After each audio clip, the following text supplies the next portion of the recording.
¿Qué tal? Buenos días, buenas tardes a todos. Yo creo que por respeto a los que ya estamos por aquí, podemos ir iniciando a medida que vayan pasando algunos minutos. Nosotros estamos dando acceso a todos los demás espectadores, así que también hemos abierto ya el streaming con YouTube. Ahí tenemos ya también público, así que yo creo que sin más dilación podemos ir iniciando. Ya hemos dado los 5 minutos de cortesía. Bueno, bienvenidos a todos. De nuevo una tarde más, un día más, aquí a los MindFit Rounds, que son pues estos debates que estamos organizando de la mano de MindFit con expertos en diversos temas relacionados con el bienestar mental, sobre todo. Pero hoy nuestro compañero Néstor pues, nos va a dar una clase magistral acerca de la alimentación saludable y cuáles son las claves según la ciencia. La mayoría de ustedes yo creo que conocen al profesor Néstor, y si no lo conocen se lo presento yo con mucho gusto. Néstor Romero es un conferencista, es profesor y es un investigador español que colabora con diversas universidades, entre ellas pues, la Universidad de Louisville en Estados Unidos, la Universidad de Quality Leadership University en España, la Universidad Europea de Miguel de Cervantes en España, he dicho España, perdón, QLU es Panamá, la Universidad de Chile o la Universidad Central del Valle del Cauca en Colombia. Yo creo que no necesita más presentación, aparte de socio es amigo, así que Néstor, te cedo el escenario y estamos ansiosos de comenzar a escucharte. Fantástico. Pues muchísimas gracias, Javier, por la cordial invitación. Y bueno, y creo que vamos a tener una sesión con bastantes ideas que quizá alguna va a derribar algunos mitos, ¿no? Y antes que nada, bueno, pues quería explicar un poco cómo es que hablo de un tema del que no me suelen conocer demasiado, ¿no? Siempre me suelen orientar más a temas vinculados con la neurociencia aplicada, con el marketing digital o incluso con el bienestar. Y es una pasión la que siento por un tema que estuvo vinculado, como decía, con mi carrera profesional, ya que en la ingeniería agroindustrial en la que trabajaba durante 6 años y posteriormente fueron otros 5 años de trabajo, ¿no? Pues me vincularon mucho con la industria agroalimentaria y también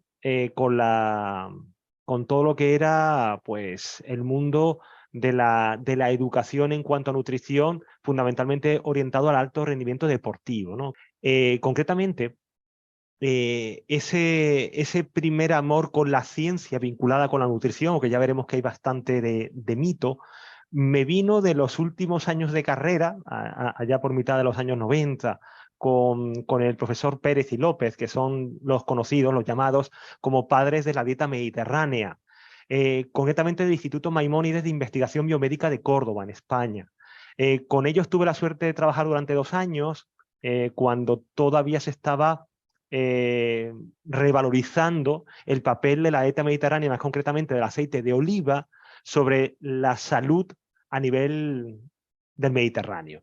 Y con ellos, bueno, pues se me despertó un interés especial, ya que yo desde muy joven, pues había tenido bastantes crisis en cuanto a la identidad alimentaria. Llegó un momento que fui incluso vegetariano durante 5 o 6 años, ¿no? Ese periodo en el que fui vegetariano, incluso vegano, ¿no? Un vegetariano más estricto. Bueno, pues coincidió justo con los años en los que era joven y estaba recién accedido a la universidad. No estamos hablando de finales de los años 80.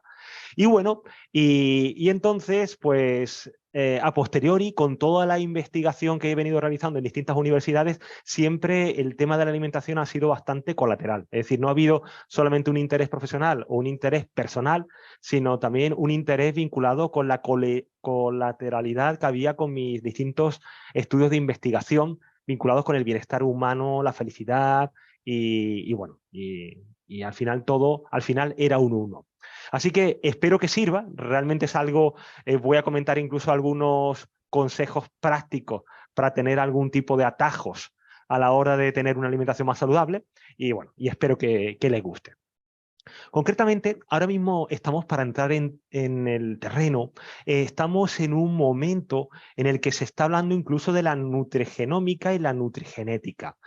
La nutrigenética se basa, para explicarlo en pocas palabras, en cómo los genes que hemos heredado de nuestros ancestros están permitiendo pues que podamos comprender cómo nos comportamos ante los distintos tipos de alimentos. Y la nutrigenómica es precisamente cómo los alimentos que ingerimos están influyendo en la expresión de nuestros genes. Es decir, algo que puede parecer, digamos, curioso es cómo, según lo que vayamos haciendo en un caso u otro, según cómo sean nuestros genes o según cómo estemos comiendo, hay un efecto retroactivo.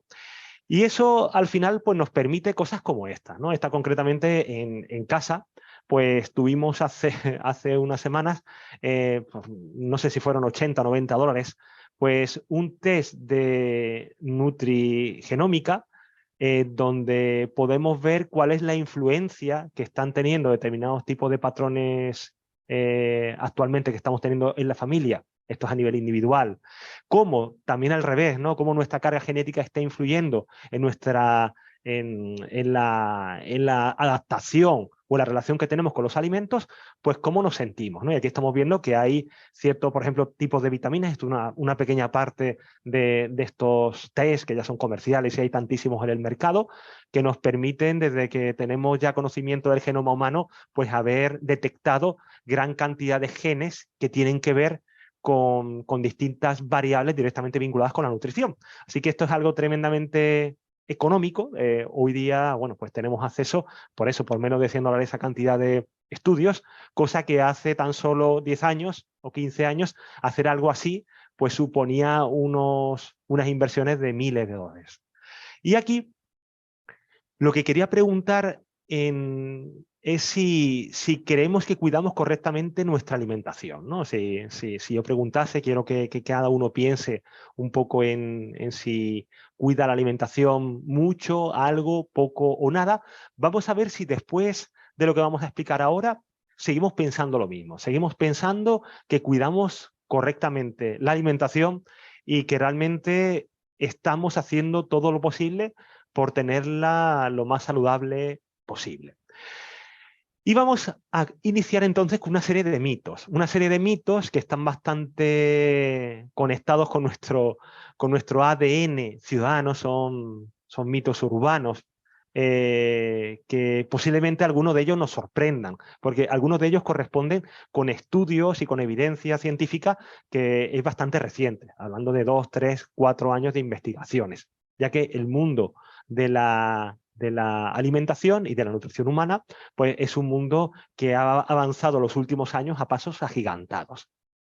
Bueno, por ejemplo, tenemos un pensamiento respecto a los alimentos cero azúcar que hoy día están invadiendo los lineales de nuestros supermercados, que nos van a ayudar no solamente a adelgazar frente a los alimentos azucarados, o incluso a que vayan a ser pues, más deseables y positivos para mantener un correcto balance nutricional. Y la verdad es que últimamente están surgiendo algunos estudios, ya van más de 500 en distintas revistas científicas, que nos hablan del importante efecto que los edulcorantes artificiales están teniendo sobre la microbiota intestinal.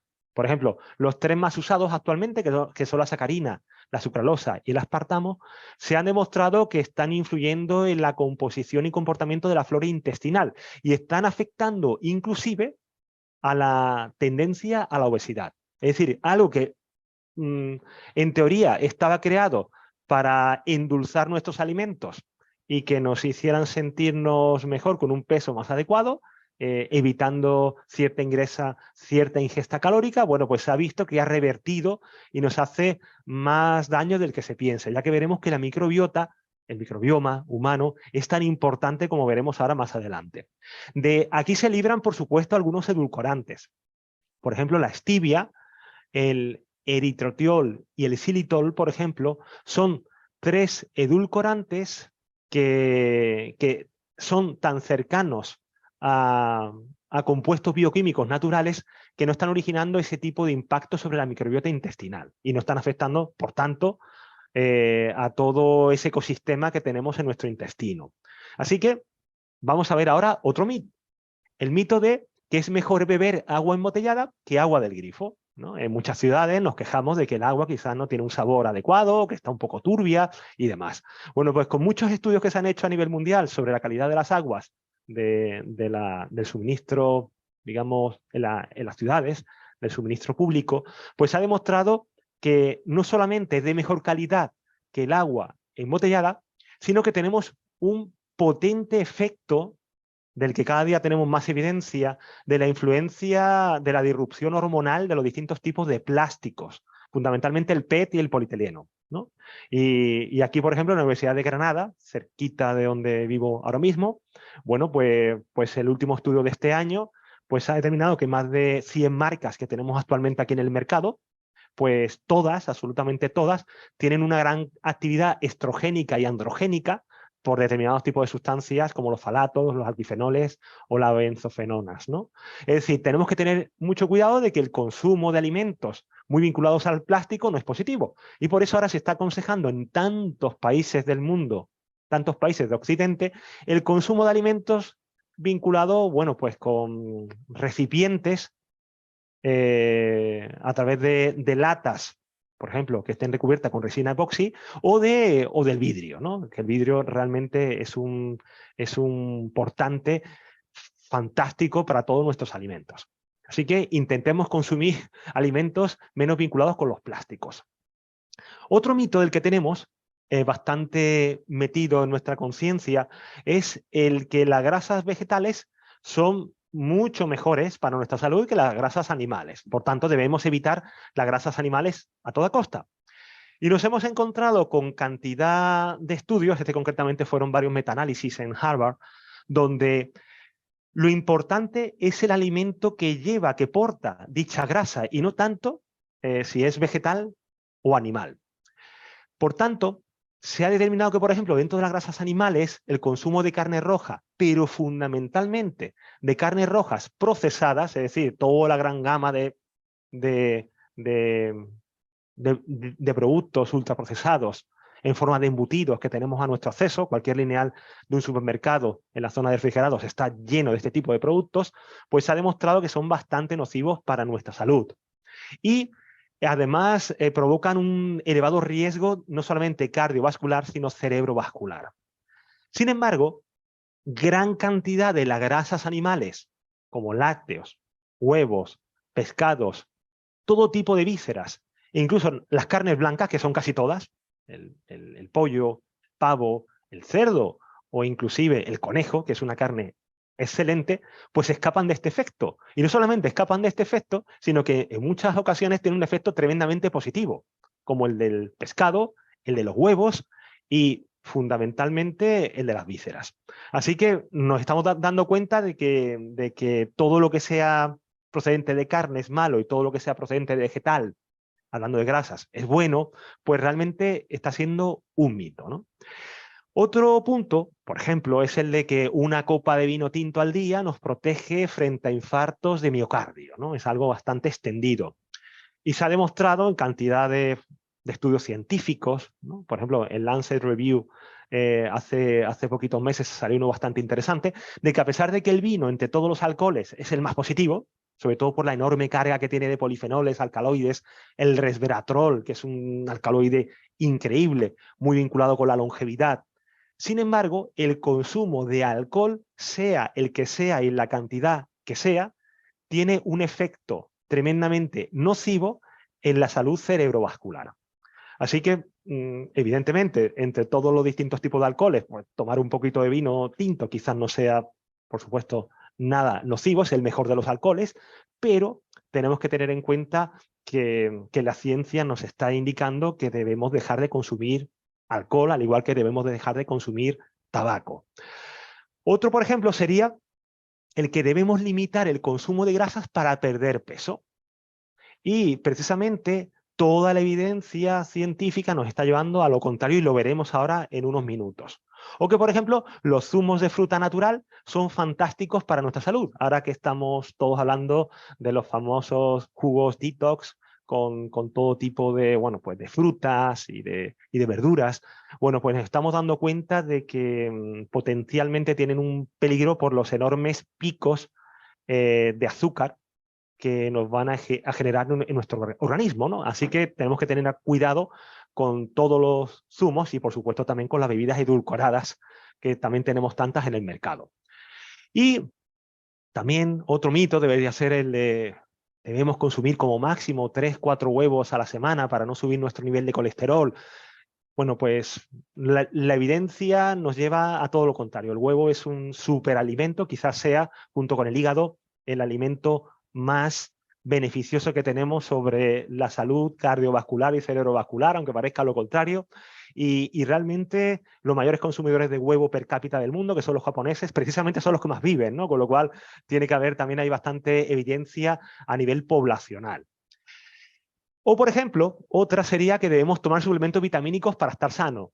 Precisamente lo que vamos a hablar hoy es de que con unos, digamos, un consumo moderado de cierto tipo de alimentos que son tremendamente saludables, son los llamados alicamentos, alimentos que son medicamentos, nos podemos ahorrar absolutamente cualquier inversión a través de cualquier tipo de suplemento. No nos hace falta y por suerte tenemos cantidad de alimentos muy económicos, muy accesibles, pues al alcance de la mano, en cualquier lugar del mundo.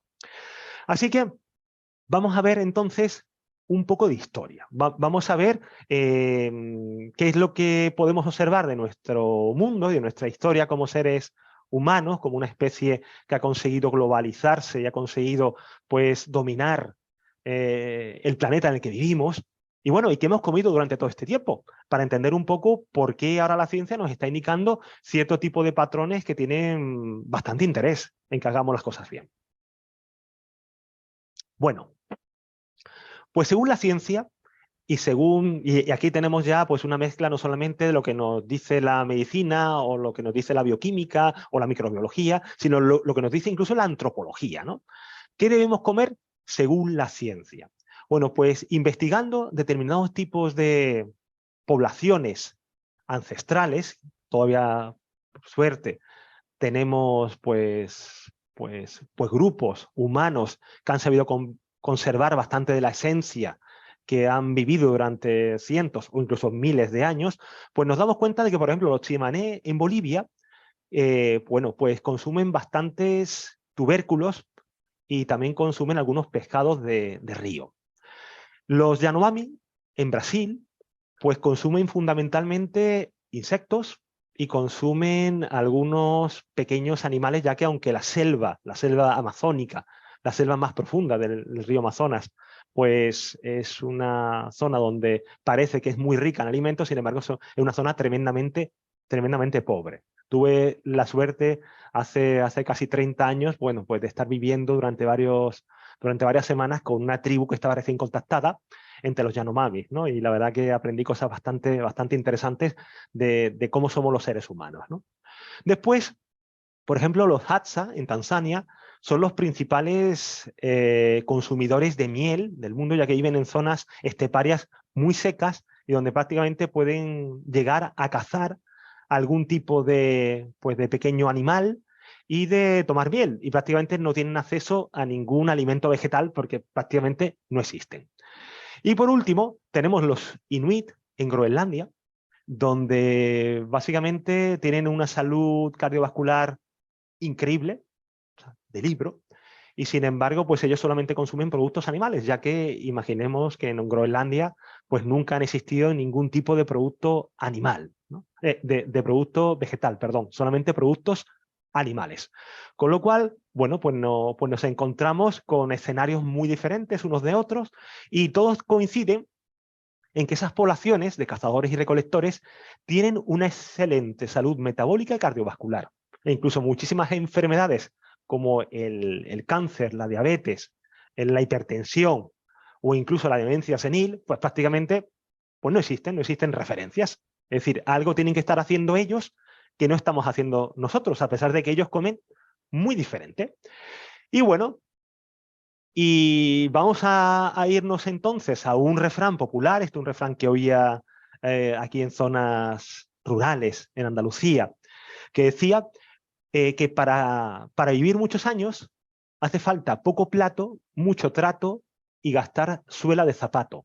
Es decir, tenemos que comer poco, tenemos que tener muchas relaciones sociales y tenemos que caminar mucho, tenemos que movernos mucho.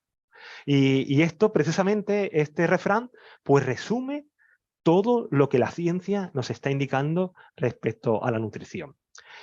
Así que, a pesar de lo que nos dice la ciencia, a pesar de lo que nos dice la evidencia de todas las poblaciones de cazadores, recolectores que tenemos todavía a nuestro acceso, y a pesar de lo que nos dicen los refranes, pues estamos muy lejos de ese tipo de consejos. Nunca habíamos estado tan sobrealimentados, pero a la vez tan desnutridos.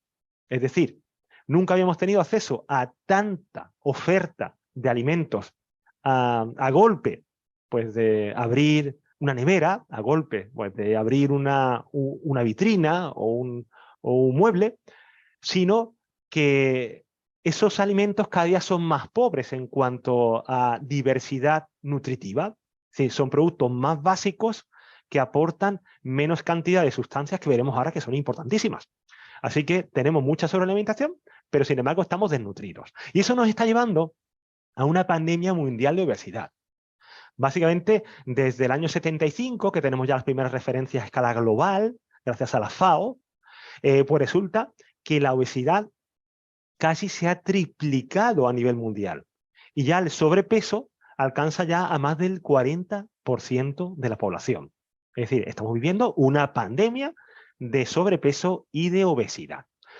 Y bueno, y aquí estamos viendo una gráfica donde tenemos países como Estados Unidos en los que la obesidad ya alcanza el 66%. Es decir, unos datos que son bastante preocupantes, y estamos viendo a la derecha cómo el sobrepeso y la obesidad no paran de subir año tras año. El escenario que tenemos para el 2025, la verdad que es dantesco. O sea, cómo más de la mitad de la población estaría sufriendo por obesidad y por por sobrepeso. Así que tenemos que tener mucho cuidado, porque parece que las políticas que estamos teniendo en países incluso muy desarrollados, como pueden ser aquí en este caso Estados Unidos, Finlandia o Canadá, pues no están funcionando. Con lo cual, algo estamos haciendo mal. Y ya hemos llegado, al igual que hemos llegado ya, claro, como todos sabemos, a los 8.000 millones de habitantes. Bueno, pues ahora tenemos 1.500 millones de obesos en el mundo. 1.500 millones. Y de hecho, mueren el doble de personas por obesidad que por tabaco o por hambre. Es decir, algo que hace unos años habría parecido difícil, ¿no?, de comprender. Y la relación de la obesidad con muchas dolencias vinculadas con cardiopatías, accidentes cerebrovasculares, diabetes, cáncer o enfermedades mentales es directa y es irrefutable por cualquier científico. Es decir, que ya toda la evidencia nos lleva a que la obesidad nos lleva hacia un camino pues bastante pernicioso para nuestra salud. Así que bueno, ya visto lo visto, que esto es algo importante, vamos a ver una serie de consejos sobre qué comer, ¿no? Cómo podemos intentar aplicar de manera práctica pues hábitos que nos permitan tener una salud de hierro. Y lo primero que tenemos que tener en cuenta, algo que quizá nos suene, pero que muy pocas personas tienen en la cabeza en el día a día, es que sufrimos una epidemia de elevado índice glucémico. ¿Qué quiere decir eso? Bueno, pues el índice glucémico lo que nos mide es la rapidez con la que los glúcidos, procedentes de los carbohidratos, pasan a la sangre en forma de glucosa, y eso origina picos que deben ser controlados con la insulina. Lo que nos está pasando actualmente es que estamos consumiendo demasiados alimentos con un índice glucémico alto, que veremos, alto o muy alto, que veremos que durante nuestra historia como seres humanos pues nunca había ocurrido. Apenas teníamos acceso a alimentos con un índice glucémico alto, ¿vale? Es algo nuevo. Y esos picos de insulina que estamos permanentemente sufriendo nos origina una pandemia de insulinoresistencia. Es decir, que concretamente se nos va cansando el sistema y directamente pues pasamos a sufrir pues una gran parte de la población de diabetes tipo 2, la diabetes mellitus, ¿no? La diabetes originada por la alimentación. Así que la diabetes tipo 2 pues realmente nos está haciendo mucho daño y va a afectar a los síndromes que estamos sufriendo en nuestras sociedades actuales, síndrome de inflamación crónica, que básicamente va a afectar todo, a nivel cardiovascular, incluso al cáncer, a nivel de inmunodeficiencias y, bueno, y a nivel cerebral. Con lo cual, todo está encadenado. El consumo de estos alimentos con un índice glucémico alto nos va a afectar negativamente. ¿Y cuáles son, por ejemplo, estos alimentos de los que tanto abusamos y que antes no existían en nuestra alimentación? Pues fundamentalmente todo lo que son pues, comidas hechas a base de patata, a base de arroz blanco, a base de pan blanco, todo tipo de bollería, todo tipo de postres. Al final el arroz, claro, el arroz no integral, el maíz, todo eso nos va a llevar a que evidentemente tengamos esos picos de azúcar en sangre y que nos va a hacer tanto daño. Sin embargo, estamos dejando de consumir alimentos que tienen un índice glucémico bajo y que nos permiten tener mucha más salud cardiovascular, como pueden ser, por ejemplo, todo lo que son legumbres, garbanzos, lentejas, judías, alubias, las frutas, la mayor parte de la fruta, aunque algunas tienen alguna cantidad más elevada de glucosa, ¿vale? Y estarían ya en el lugar de más alto índice glucémico, pero la gran mayoría se encuentran en ese área, ¿no? Todo lo que son frutas, todo lo que son productos lácteos y lo que son fundamentalmente las legumbres, que tienen un índice glucémico bastante bajito, acompañado, por supuesto, de hortalizas y verduras. Bueno, pues tenemos que cambiar un poquito eso. Incluso esos alimentos, como los cereales blancos, o sea, los cereales refinados, que podemos consumir en forma de cereales integrales, bueno, pues nos pueden venir muy bien porque pueden bajarnos ese índice glucémico. Y de hecho, la pirámide alimentaria actual, la que todos tenemos en mente y la que todavía la FAO pues, está de alguna forma defendiendo, pues es una pirámide que ha sufrido bastante poca transformación y que se basa, cuando nació en los años 70, pues no recuerdo si fue en Suecia o en Noruega, pues realmente nació con un criterio más económico, más economicista, ¿no? Es decir, qué tipo de alimentos pueden consumir nuestras familias para que evidentemente sean saludables y que esos alimentos pues no sean muy costosos, ¿no? Entonces fue una pirámide un poquito más economicista que funcional a nivel nutritivo, ¿no? Pero que básicamente el Departamento de Agricultura de Estados Unidos intentó cambiar en los años 80, a principios de los 90, intentó cambiar a toda la población con una pirámide de este tipo, donde el consumo de carbohidratos a través de pastas, a través de cereales, pues era prácticamente la base, y eso nos ha originado pues la pandemia más grande de obesidad y de cardiopatías que ha tenido el mundo en la historia, ¿no? Y es el que está sufriendo Estados Unidos.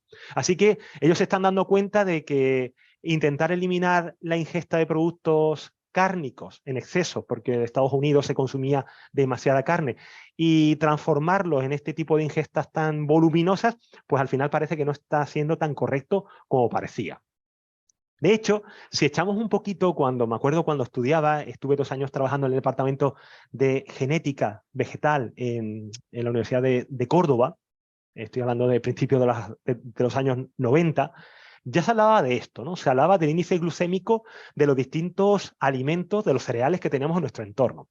Aquí estamos viendo en esta imagen, estamos viendo cómo era el maíz original, que es el teosinte, es una especie que todavía existe en muchos lagos en México, ¿vale? Y cómo es el maíz actual. Es decir, no se parece nada el maíz que existía en el medio natural hasta que el hombre descubrió la agricultura, no se parecía nada con el maíz actual. O no se parecía nada el trigo, el agilops, pues al trigo actual. O no se parecía nada el acebuche, que es el origen del aceite de oliva y del olivo, al olivo actual. Es decir, que realmente lo que ha hecho, digamos, la mejora genética del ser humano desde hace 10.000 años ha sido incrementar el volumen de la carga de energía de nuestros alimentos de una forma artificial. Y para eso nuestro cuerpo no está acostumbrado. De hecho, el ser humano, hasta que descubrió la agricultura, apenas ha consumido, por ejemplo, cereales, porque eran prácticamente incomestibles, ¿no? Así que aquí lo que estamos viendo es que la evolución tecnológica es muy rápida.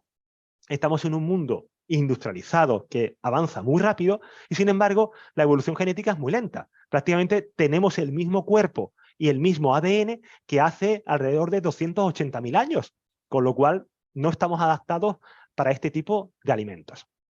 Y además lo que nos pasa con tanto consumo de alimentos refinados, altos en calorías y en azúcar, es que es más rápida la conversión de azúcar en grasa que de grasa en grasa, aunque parezca algo extraño, ¿no? ¿Por qué? Porque nuestro cerebro, digamos, nos recompensa, el sistema de recompensa cerebral nos lleva a que cuando consumimos productos tremendamente dulces, nos premia con un placer indiscutible. Y eso se debe a que en la naturaleza nunca ha habido alimentos excesivamente dulces, salvo algunas frutas de temporada o posiblemente algo de miel que alguna población tuviese la suerte de poder consumir. Es decir, que realmente el consumo, el paso de azúcar a grasa es muy rápido, es muy eficiente para evitar esos picos de glucosa en sangre, y además eso nos hace perpetuar la especie, es decir, todo lo que sea acumular grasa al ser humano que sufría tantos periodos de carestía le venía genial.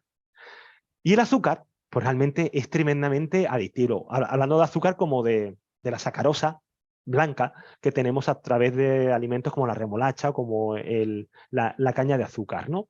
Donde básicamente el azúcar nos lleva a que sea 8 veces más adictivo que la cocaína y activando los mismos sistemas de recompensa cerebral. El segundo punto, el primero hemos dicho que era todo lo que tiene que ver con el índice glucémico, es decir, tenemos que irnos a alimentos con menor índice glucémico. Las legumbres son baratas, por ejemplo, y son fantásticas para ello, o los frutos secos.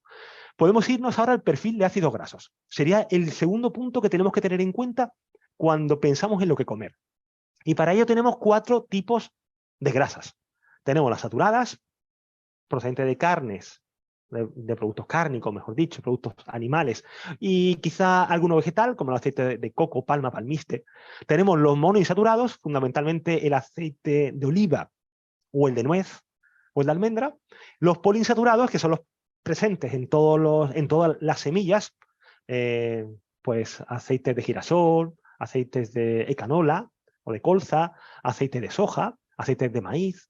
Y por último, los trans, que los trans son todos los aceites que hemos transformado en nuestras estructuras industriales para hacerlos sólidos. Estos aceites trans, estas grasas trans, son bastante peligrosas porque lo que hacemos es invertir incluso el giro que tienen los ácidos grasos. Y se ha demostrado que tiene una enorme implicancia no solamente en la salud cardiovascular, sino en el cáncer. Es decir, los trans son todas las margarinas vegetales que compramos en el supermercado, por ejemplo, las margarinas en vez de la mantequilla, todo lo que son los productos, toda la comida chatarra, la comida basura, suele trabajar siempre con grasas trans porque son mucho más baratas y son muy fáciles de mantener y no se enrancian. Así que la industria prácticamente, toda la bollería, recurre a las grasas trans. Esas deberíamos evitar lo que podamos. Y veremos que dentro de los poliinsaturados tenemos los omega 3, omega 6. Bueno, pues vamos a hablar un poquito sobre el perfil omega 3. El omega 3 es un ácido graso indispensable para nuestra salud cerebral y también influye mucho en el sistema inmunitario, es decir, tanto a nivel nervioso como a nivel inmunitario, el omega 3 es fundamental y lo necesitamos en cantidades importantes. Nuestro cerebro demanda, por ejemplo, muchísimo omega 3. ¿Qué problema tenemos? Pues que la mayor parte de los alimentos que consumimos, las grasas que consumimos, son grasas omega 6, que son, digamos, grasas que compiten por la misma ruta metabólica. Así que actualmente comemos mucho menos omega 3 que en el pasado, muchísimo menos. Antes la relación era 3:1 y ahora la relación es 20:1, para que nos hagamos una idea. Y además, como comemos tanto omega 6 en forma de aceites pues como hemos dicho, aceites de canola, aceite de soja, aceite de maíz, aceite de girasol, esos compiten contra nuestro omega 3 y al final hace que podamos, digamos, recurrir menos. Dentro del origen de los omega 3, que son importantísimos, este sería el segundo punto que tenemos que tener en cuenta, consumir todo el omega 3 que podamos, pues fundamentalmente tenemos dos orígenes, el vegetal y el animal. El vegetal, aunque es importante en frutos secos como la almendra o la nuez o los piñones, o es importante también en el brócoli, en el sésamo e incluso en la soja, el problema que tenemos con el ALA, que es el ácido alfa-lilolénico, ¿no? Es que es muy difícilmente absorbible y metabolizable por el ser humano. Sin embargo, el EPA y el DHA, que son los de origen animal, en forma del pescado como el salmón, del pescado azul, de las vísceras, del huevo, es tremendamente asimilable. Prácticamente asimilamos el 100%. Con lo cual, bueno, pues si somos veganos o vegetarianos tenemos que tener cuidado a la hora de, claro, de tener en cuenta que tenemos que tener un perfil en omega 3 elevado en nuestra alimentación para poder suplir la dificultad que tenemos para asimilarlo, ¿no? Así que, muy importante, el consumo, el perfil lipídico que estamos consumiendo. Y el tercer punto sería el de la saciedad. Es decir, hemos visto todo lo que es índice glucémico o todo lo que es el perfil lipídico, o sea, cómo están formadas nuestras grasas, pero el tercero sería la saciedad. ¿Cómo podemos intentar comer menos o con una dieta menos calórica que al final nos haga engordar, que es una pandemia que estamos sufriendo en nuestra sociedad? Pues fundamentalmente son 5 puntos. Y algunos de ellos quizás nos confundan, ¿no? Primero el de la fibra. La fibra tiene una capacidad lastre, es decir, que nos hace que nos saciemos muy elevada. También alimentos de bajo índice glucémico, como por ejemplo las legumbres, nos sacian mucho más que los cereales blancos. Por ejemplo, la masticación. Masticar coherentemente, masticar los alimentos y estar en el lugar donde tenemos que estar, que es comiendo, y no pensando o navegando a través de nuestro móvil, de nuestro celular, o viendo la televisión. Tenemos que comer con conciencia, pues cuando masticamos incrementamos el nivel de saciedad. Por supuesto, consumir grasa y consumir proteína, ¿vale? Y de hecho, como veremos, muchas dietas pecan precisamente de intentar erradicar la grasa, por ejemplo, digamos, del perfil de alimentos que vamos a consumir. Y eso es todo un error, ¿no? Así que vamos a hablar, por ejemplo, de las proteínas, del apalancamiento proteico, ya que más de la mitad de la energía que ingerimos en forma de proteína la consumimos en su metabolismo. El metabolismo proteico es tremendamente complejo, ¿no? Y la ruta de los famosos aminoácidos, bueno, pues es un mundo. Así que tenemos que tener en cuenta que, por ejemplo, la proteína y la grasa nos ayuda precisamente a comer menos. Aunque pensemos, bueno, son alimentos calóricos. Sí, pero tienen una capacidad lastre muy elevada. Y después también es importante, como decíamos, intentar masticar. ¿Y qué problema tienen los alimentos líquidos? Pues que no existían en la naturaleza. De hecho, los alimentos líquidos es algo bastante nuevo, bastante novedoso, y precisamente por eso casi todos los niños hoy día tienen malocución dental, ¿vale? Se mueven los dientes, sobre todo de la mandíbula en la parte inferior, se nos mueven. ¿Por qué? Porque precisamente masticamos poco, ¿vale? El ser humano está hecho siempre un ser bastante masticador, y bueno, y como no masticamos, casi todos los alimentos son blandos o líquidos, bueno, pues nos llevan a una frase muy curiosa que dice que comemos como cerdos y engullimos como patos. Así que tenemos que tener cuidado, intentar consumir menos alimentos tan blandos, intentar masticar. Y también tenemos que intentar evitar lo que podamos alimentos procesados y sobre todo los ultraprocesados, aquellos alimentos que tienen una carga enorme de azúcares, grasas de baja calidad, de potenciadores del sabor y saborizantes, de sal. ¿Por qué? Porque son alimentos baratos, sabrosos y muy fáciles de conservar. Y eso la industria le saca unos márgenes enormes. La industria alimentaria, cuando hablamos de alimentos ultraprocesados, nos permiten pues llegar mucho más lejos a nivel económico que, por ejemplo, cuando usamos productos frescos donde existe muchísimas mermas debido al proceso logístico, ¿no? De entrega, tanto desde la recolección de una fruta hasta la entrega al cliente, bueno, pues existen muchas mermas, ¿no? Con los productos ultraprocesados eso no ocurre. Y básicamente tenemos productos digamos, donde no existen mermas. Así que los consejos serían, para ir finalizando, consumir más cereales integrales, por supuesto, pero incrementar de forma notable las legumbres o los frutos secos. Los frutos secos, fundamentalmente almendra, nuez, los piñones, ¿vale?, que son también milagrosos, y bueno, y después el resto de frutos secos junto con los cacahuetes, ¿no? Después, consumir verduras y frutas frescas. Cada día consumimos menos alimento fresco y de hecho cada día se cocina menos en casa, con lo cual tenemos que intentar comer más en casa y comer más productos crudos. Tenemos que intentar evitar los alimentos fritos y ahumados. Se producen cantidad de aminas y compuestos heterocíclicos procedentes de la carbonización de los extremos de los ácidos grasos cuando freímos, sobre todo con aceites de baja calidad. Es decir, aceites de oliva pueden soportar hasta 7 o 8 frituras, pero cualquier aceite vegetal con una sola fritura ya está acumulando gran cantidad de componentes neurotóxicos. Así que intentemos evitar, por supuesto, la fritura. Después, consumir aceites de mejor calidad, es decir, si podemos elegir, sabiendo que los precios hoy día están disparados, ¿no?, a escala global, bueno, pues intentar consumir menos aceite, pero por ejemplo aceites de mayor calidad, como el aceite de oliva, sobre todo aceite de oliva virgen o virgen extra, ya que el aceite de oliva secas tiene una gran cantidad de aceite refinado, como ocurre con el aceite de maíz, de soja o el aceite de girasol, que son aceites industriales que se obtienen a través de grandes presiones y de disolventes químicos. Es decir, que no es un aceite, no tiene nada que ver con los aceites vírgenes, que fundamentalmente son el de nuez y el de oliva, ¿no? Así que intentar consumir aceites de mejor calidad. Evitar lo que podamos los productos azucarados y ultraprocesados, que sabemos que son fundamentales.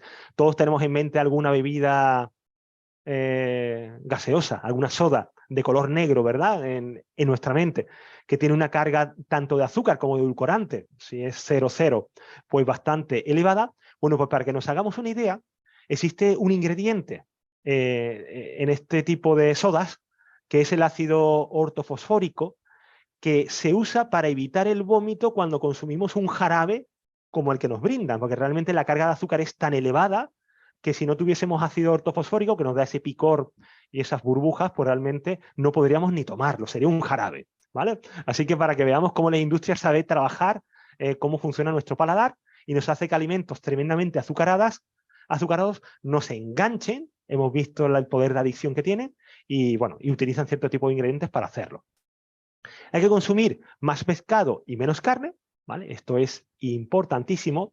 Consumir más vísceras y huevos. Las vísceras son tremendamente baratas. Es un producto que básicamente está denostado en todas las sociedades occidentales. Y lo que siempre nos enfocamos es en el músculo, ¿no? Es en el filete, o nos enfocamos en la pechuga, o nos enfocamos en el muslo, pero dejamos todo lo que son las vísceras de lado, ¿no? Pues las vísceras tienen unas cualidades increíbles, son alimentos tremendamente ricos, no solamente en omega 3, sino en cualquier tipo de vitamina liposoluble, que son tan demandadas por nuestro organismo y que básicamente no podemos producirlas, ¿no? Así que tenemos que tener en cuenta todo eso. Algo que es fundamental, el consumo de productos fermentados. Productos fermentados pueden ser desde el yogur, que es el más conocido, hasta puede ser el queso, pero el queso no industrial, sino queso que sea un queso natural sin pasteurizar. Es decir, un queso fundido para utilizar sobre la pizza, pues evidentemente ese no tiene ningún tipo de carga microbiana. Tenemos que usar quesos normales, quesos o frescos o curados, que sean quesos no industrializados, ¿no? No quesos fundibles. Esos no nos aportan nada, ¿no? O por ejemplo, o las aceitunas encurtidas, o los pepinillos, las cebollas encurtidas, el chucrut, que está hecho con col, o cualquier tipo de alimento que nos pueda aportar esa carga microbiana. Uno de los alimentos más interesantes en este caso es el del kéfir. El kéfir es un alimento barato, nos produce una leche fermentada mucho más barata que el yogur inclusive, porque no necesita temperatura, y el kéfir lo podemos incluso cultivar en casa, ¿vale? Es algo tremendamente simple y tenemos, en vez del yogur, que tenemos 3-4 lactobacillus, en el caso del kéfir tenemos, pues, entre levaduras y bacterias, tenemos pues más de 50, con lo cual, para cultivar lo que veremos ahora es fundamental. Y quiero comentarles, por ejemplo, siguiendo con todo este esquema, un caso práctico, ¿no? Un desayuno que me suelo tomar pues casi todas mis mañanas y que tiene un coste menor a $2, a 2 euros, ¿no? Que básicamente es una tostada de pan integral, multicereales, ¿vale? Tiene varios cereales, es algo bastante accesible hoy día. Después, el hígado de bacalao ahumado en su aceite se usa un poquito porque tiene un sabor fuerte, sabe a pescado, evidentemente, ¿no? Y se usa sobre la tostada. Encima le echo un poquito de humus de garbanzo, guacamole con aguacate, un poquito de huevas de pescado, que también es muy barato porque es un producto prácticamente que nadie consume.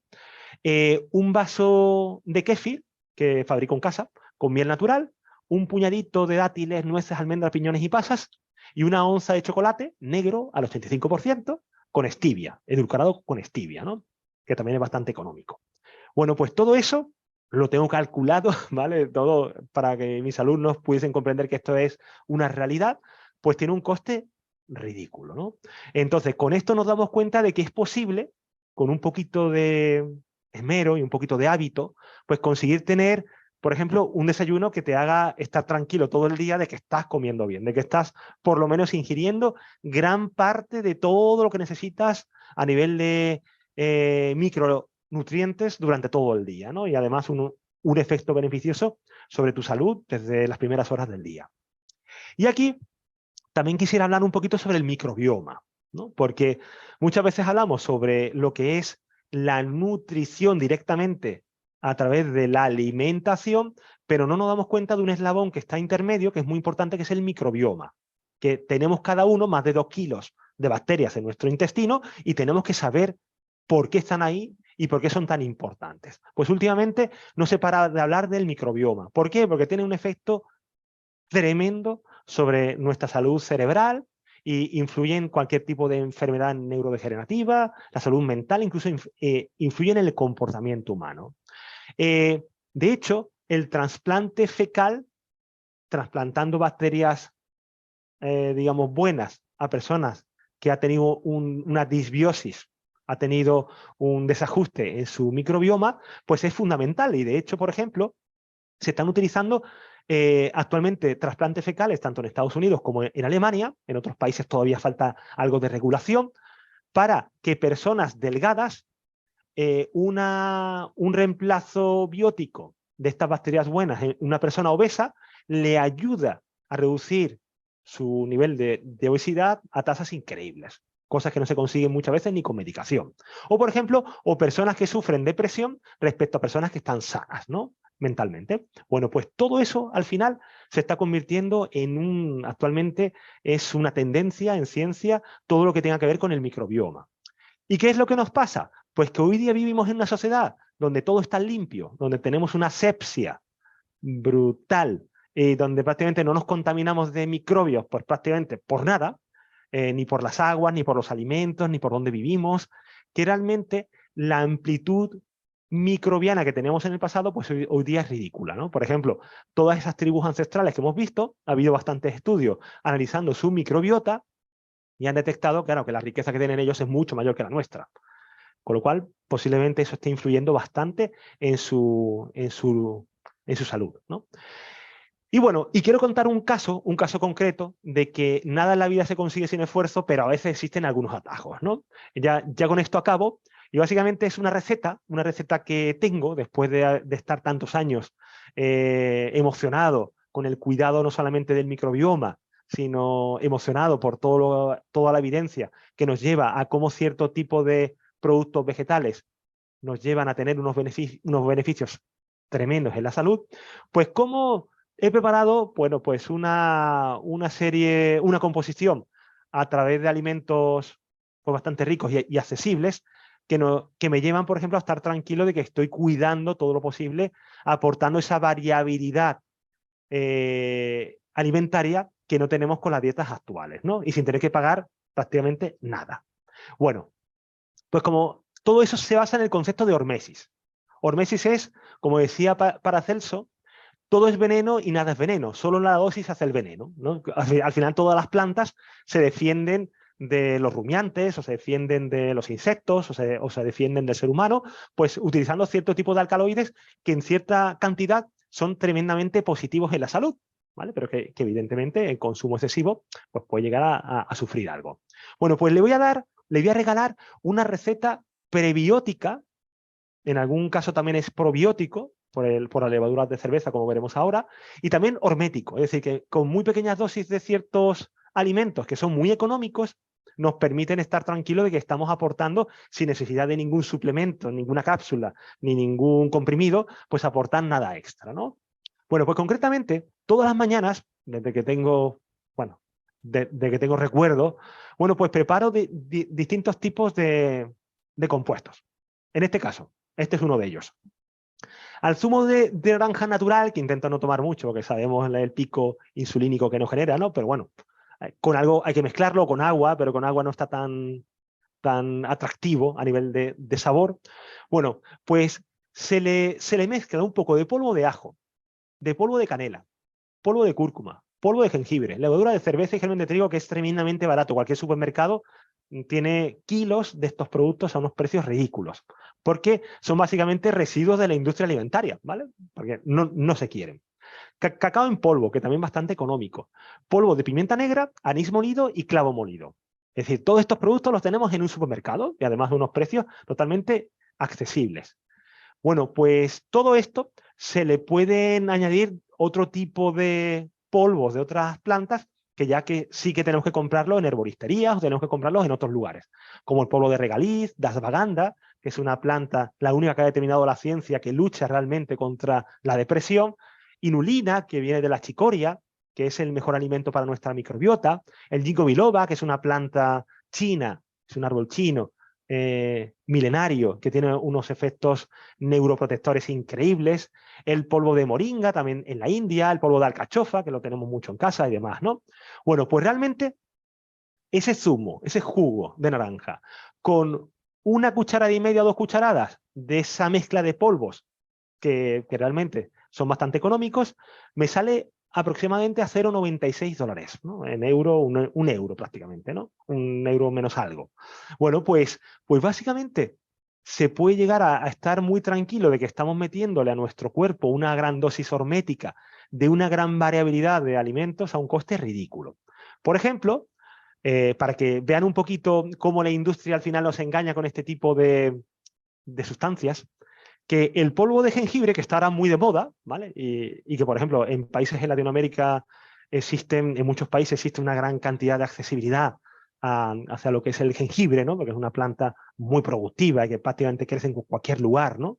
Bueno, pues el jengibre, el gramo de jengibre cuando compramos las cápsulas, pues es alrededor de 0,30 euros, o sea, 30 céntimos, 30 centavos, el euro y el dólar están parecidos, ¿no? Mientras que si compramos el polvo de jengibre, que se vende casi en cualquier lugar, polvo seco, pues el precio del gramo baja hasta 0,011, es decir, casi 30 veces más barato. Bueno, pues en eso nos basamos, en intentar comprar el polvo que puede durar durante meses o años sin ningún tipo de problema, no tiene ningún problema de conservación y nos origina un ahorro enorme en nuestra inversión para cultivar nuestra microbiota y hacernos mucho más saludables. Por ejemplo, para que veamos y ya para acabar, algunos ejemplos de lo que nos ofrecen este tipo de alimentos que son milagrosos, pues el ajo, como decíamos, pues tiene saponócidos, terpenos, alaína, todos tienen una gran cantidad de alcaloides, terpenos, terpenoides, flavonas, que son sustancias que al final tienen un efecto beneficioso en la salud increíble, ¿no? La levadura de cerveza, por ejemplo, que es muy barata, que es un subproducto de la fabricación de la cerveza, ¿vale? Pues prácticamente 1 kilo tiene un coste de 4 o 5 euros máximo, ¿no? Pues aparte del mayor complejo vitamínico B que tenemos actualmente en la naturaleza, todo el complejo vitamínico B, pues tiene también Saccharomyces cerevisiae, ¿no? Que es una levadura que es la que produce la fermentación del vino y de la cerveza, ¿no? Y la tenemos viva en este caso, ¿no? Es revivificable, con lo cual un producto tan barato tiene un efecto beneficioso en nuestra salud increíble, ¿no? El jengibre, la cúrcuma, la canela, que es también tan barata, la pimienta negra, la alcachofa, bueno, son productos que tienen una gran cantidad de sustancias beneficiosas y que nos llevan a tener pues una salud de hierro.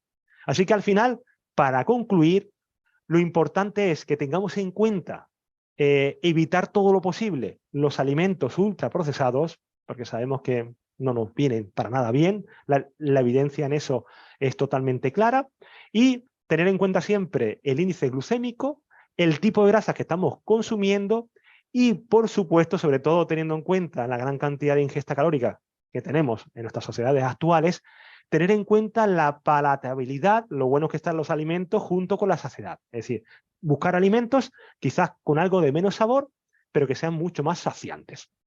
Así que nada, les dejo con estas ideas. Estamos abiertos a cualquier tipo de pregunta que quieran lanzar. Muchísimas gracias, Néstor. De Muchas hecho, sí gracias. hay bastantes preguntas. Hay bastantes preguntas, pero bueno, como no queremos y no, tampoco tenemos tiempo para responderlas todas, te lanzo, digamos, algunas que he seleccionado. Fantástico, genial. Arnoldo nos ha hecho un par de comentarios, entre ellos una pregunta y comenta cómo se relaciona la alimentación con el estado emocional de las personas. Pues muchísimo, ¿no? Como se suele decir, somos lo que comemos, ¿no? Se ha demostrado que la alimentación influye enormemente en la microbiota intestinal, y la microbiota forma parte del sistema nervioso entérico, que es nuestro segundo cerebro. De manera que, por ejemplo, personas que han sufrido un nivel alto de estrés se traduce en una disbiosis, es decir, una desregulación de su equilibrio microbiano, y eso afecta finalmente, bueno, pues a nivel de salud física. Podemos ingerir peor los alimentos, tenemos más tendencia al sobrepeso y demás. Pero ocurre al revés. Es decir, cuando nuestra microbiota, porque no la alimentamos de manera correcta, pues no es lo suficientemente rica o equilibrada, estamos afectando a nivel emocional. Eso por un lado.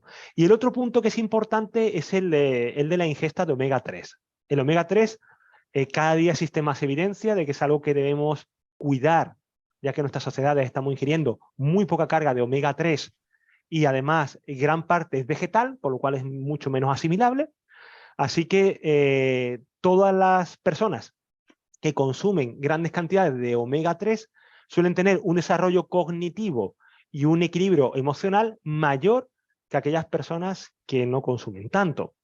De hecho, como ahora se ha demostrado que nuestro cerebro no solamente es neuroplástico, sino que incluso se favorece la neurogénesis, también se ha demostrado que en aquellas personas que tienen una dieta más equilibrada, pues evidentemente tenemos mucho mejor, una mejor situación de control emocional importante. También, para acabar, también influye mucho la gran cantidad de ingesta de productos azucarados que estamos viviendo actualmente.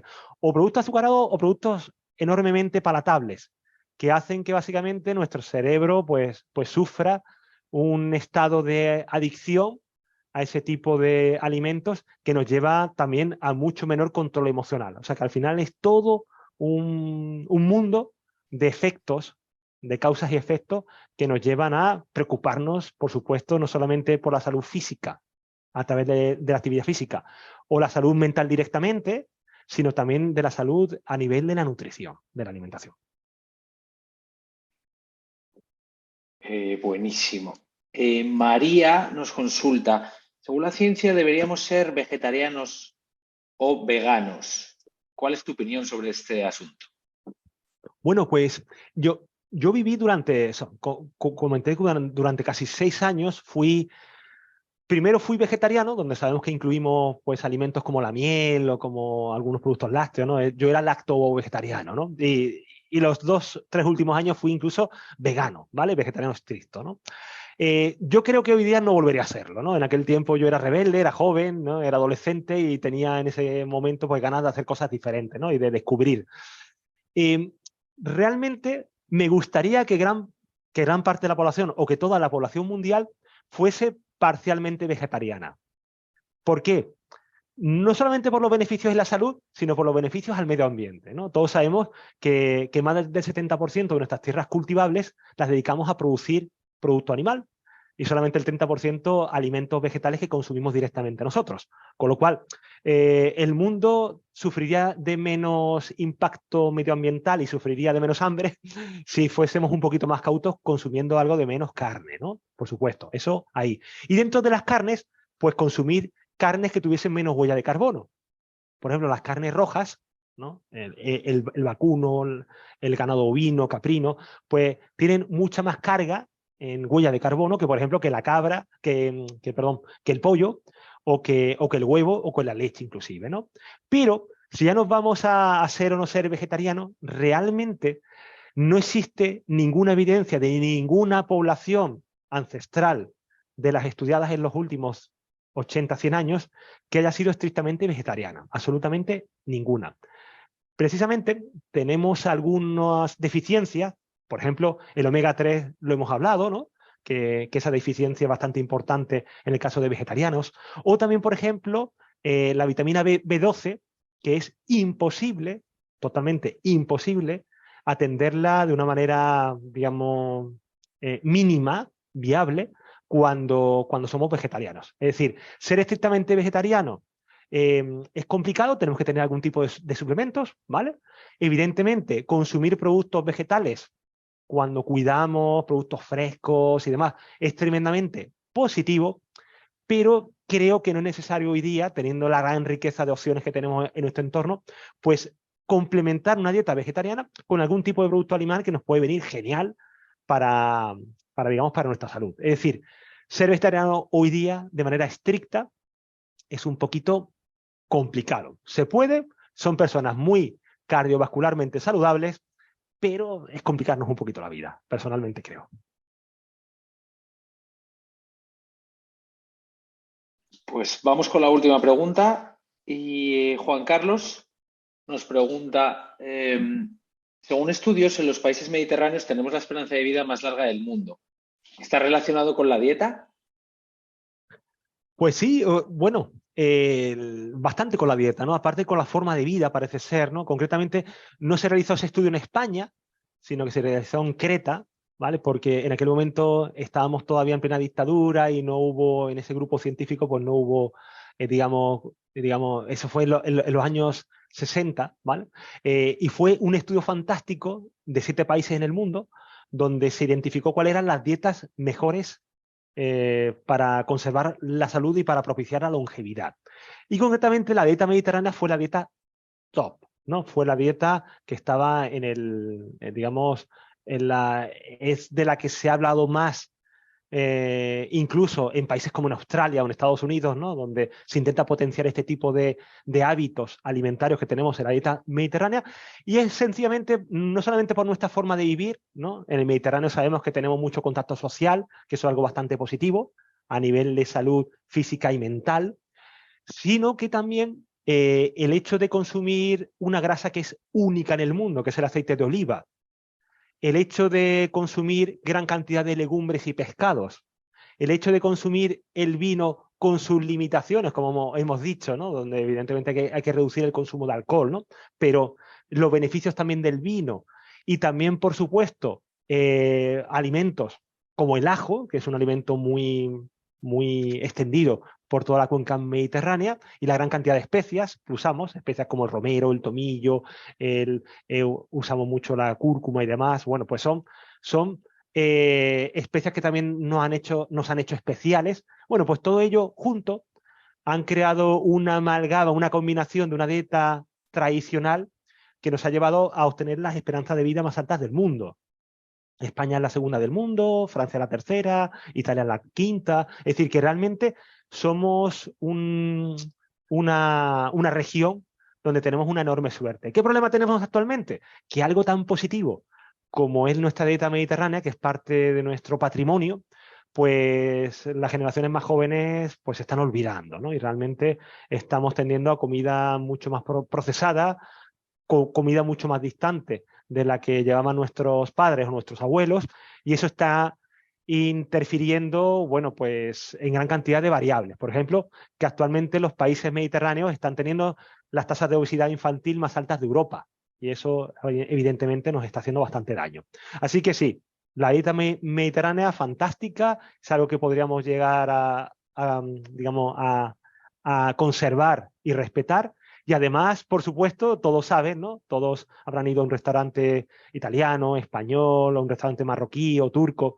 Pues sabemos que la dieta tradicional de esos países es muy rica y la gastronomía impresionante. Así que no solamente disfrutaremos por estar tranquilos con una dieta equilibrada, sino disfrutando de una explosión de sabores increíbles. Así que totalmente recomendable. Genial, buenísimo. Pues nada, muchísimas gracias, Néstor, Muchas gracias. por esta clase magistral, por esta conferencia.